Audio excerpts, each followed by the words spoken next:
Welcome to be Telugu news.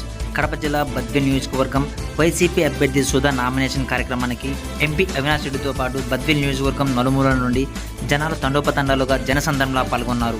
Dasari Sudha nomination దాఖలకు Badvel అదనపు సమన్వయకర్త నల్లేరు విశ్వనాథరెడ్డి సారథ్యంలో పూర్వమిల చుట్టుపక్కల మండలాల నుండి 300 వాహనాల్లో 3,000 మంది పైగా వైసీపీ జన సమీకరణతో హల్చల్ చేశారు. నామినేషన్ కార్యక్రమానికి ముందుగా సిద్ధవటం రోడ్డులోనే ఉన్న చర్చ్, మసీద్, రాముల గుడ్లలో ప్రత్యేక ప్రార్థనలు నిర్వహించి అనంతరం ర్యాలీగా వెళ్లి ఆర్ఓకు నామినేషన్ దాఖలు చేశారు.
చంద్రుడు గ్రహణంగా మారిన సంగతి తెలుసుకొని జనం బాధ కన్నీటి గాథకు ముగింపు వాక్యం చెప్పాలనుకొని